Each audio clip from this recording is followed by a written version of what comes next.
आपके बीच में, हर व्यक्ति सफल होना चाहता है। आपके बीच में कोई है जो असफल होना चाहता है? एक भी व्यक्ति कोई नहीं है, एक भी स्टूडेंट नहीं है जो असफल होना चाहता हो। हर व्यक्ति आनंद में रहना चाहता है, उसके जीवन में आनंद आए, हर व्यक्ति ऐसा प्रयास करना चाहता है। तो आप सफल हैं या असफल, आप आनंदित हैं या दुख में डूबे हुए हैं, आप शिखर पर हैं कि गर्त में, चॉइस आपकी है।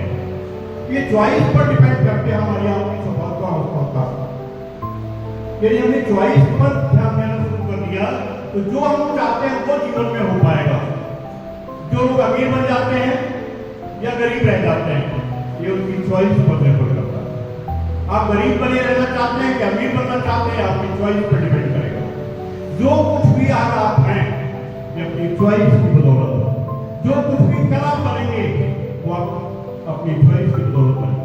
आप मक्खी बनना चाहते हैं या मधुमक्खी, चॉइस आपकी है। आप क्या बनना चाहेंगे? मधुमक्खी। क्यों? मक्खी गंदगी में रहती है और गंदगी ही बिखेरती है। वो मधुमक्खी कहाँ रहती है? फूलों पे रहती है और परागकणों को इकट्ठा करके शहद बनाती है, मधु बनाती है और मिठास छोड़ती है। इसलिए चॉइस आपकी है। क्या मक्खी बनना चाहते हैं या मधुमक्खी बनना चाहते हैं, ये आपके ऊपर डिपेंड करता है। तो आप चॉइस पर कंसंट्रेट हो जाएं। जितने लोग दुनिया में महान बने वो अपनी चॉइस के कारण महान बने। वो महान बनना चाहते थे, उनकी डिजायर थी महान बनने की, महान कार्य करने की, महान बन गए। तो जो जिस तरह के परिवेश में रहता है, परिवेश भले कोई भी क्यों ना हो, लेकिन यदि चॉइस अलग है तो जो चॉइस हमारी होती है वही बन जाते हैं। एक बहुत नामी गिरामी वकील थे, क्रिमिनल लॉयर थे, बहुत नाम था शहर में उनका। पूरे शहर के जितने भी क्रिमिनल थे उनके पास आया करते थे सलाह लेने के लिए, बचाव के लिए। उनके दो बेटे थे। एक बेटा पिता को आदर्श मानकर, इतने बड़े बड़े लॉयर आते हैं, क्रिमिनल्स आते हैं जिनका अपना रॉब है, जिनके पास सिक्योरिटी गार्ड है अपनी खुद की, अपनी बड़ी बड़ी कारें से आते हैं वो, और आके हमारे पापा को पैर छूते हैं। इसका मतलब कि इनसे ज्यादा रुतबा हमारे पापा का है, उसने अपने पापा को आदर्श मान लिया। छोटा बेटा जो था उन क्रिमिनल्स की वो देखकर, शान शौकत देखकर, उनका रौब देखकर उनको अपना आदर्श मान लिया। छोटा बेटा क्रिमिनल बन गया, नामी क्रिमिनल बना, और जो बड़ा बेटा जिसने अपने पापा को अपना आदर्श मान लिया था कि हमारे पापा इन क्रिमिनल्स के भी आदर्श से बड़े हैं, महान है, वो ने अपने पापा को आदर्श मान लिया और वो नामी क्रिमिनल वकील बन गया, लॉयर बन गया।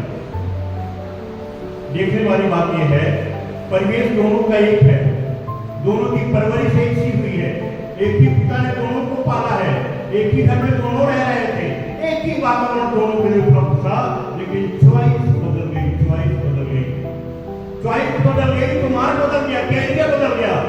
एक बेटा जो है नामी क्रिमिनल लॉयर बन गया और एक बेटा जो है क्रिमिनल बन गया, नामी गिरामी क्रिमिनल बन गया। इसलिए आपको चॉइस पे काम करना है। और ये चॉइस किसके ऊपर डिपेंड है? हमारे खुद पे, खुद के ऊपर। तो आज हम चॉइस की एक एक परत छोड़ेंगे कि चॉइस बनती कैसे है और हमको कैसे बनाती है, चॉइस बिगड़ती कैसे है और हमको कैसे बिगाड़ती है। इस पर हम एक एक परत आज आप छोड़ने जा रहे हैं। ये है चॉइस। दिन में 30,000 चॉइस के अवसर आपको मिलते हैं, 30,000 कि हमें क्या करना है, हमें स्कूल जाना है या नहीं जाना है, हमें क्लास अटेंड करनी है या नहीं करनी, हमें टॉपर बनना है या पिछड़ी बने रहना है, हमें सुबह जल्दी उठना है कि लेट तक सोते रहना है, हमें सुबह जल्दी उठकर टॉयलेट जाना है या रात में जाना है। चॉइस आपकी है, इसमें और कोई कुछ नहीं कर सकता, ये चॉइस आपकी, ये चॉइस ही आपका। यदि आप सुबह जल्दी उठकर जल्दी पढ़ाई शुरू करते हैं तो निश्चित आप टॉपर की तरफ बनने जा रहे हैं।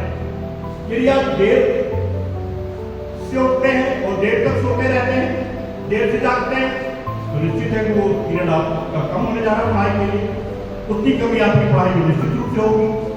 आप शुरू में सबके प्रारंभ में अपना टाइम टेबल बनाकर पढ़ाई शुरू कर देते हैं या परीक्षा का इंतजार करते रहते हैं, चॉइस आपकी है। यदि आप शुरू से पढ़ाई शुरू कर देते हैं तो निश्चित रूप से आप एक अच्छे रिजल्ट की तरफ जाएंगे, और यदि आप इंतजार करते रहते हैं अच्छे दिनों का कि अभी थोड़ी उमस पड़ रही है, थोड़ा ठंडा खा जाए फिर पढ़ाई शुरू करेंगे, ठंडा खाएंगे तो बोलेगा कि सर्दी ज़्यादा पड़ रही है, फिर सर्दी कम हो जाए फिर पढ़ाई शुरू करेंगे। इसी तरह से अवसरों की तलाश में हम अच्छे दिनों की तलाश में हम अच्छे अच्छे अवसरों को खो देते हैं, और जीवन में ऐसे ही अवसर हमारे बीच से निकलते चले जाते हैं ठीक करके, और फिर हाथ करने के अलावा, पश्चाताप करने के अलावा हमारे जीवन में कोई बचता नहीं।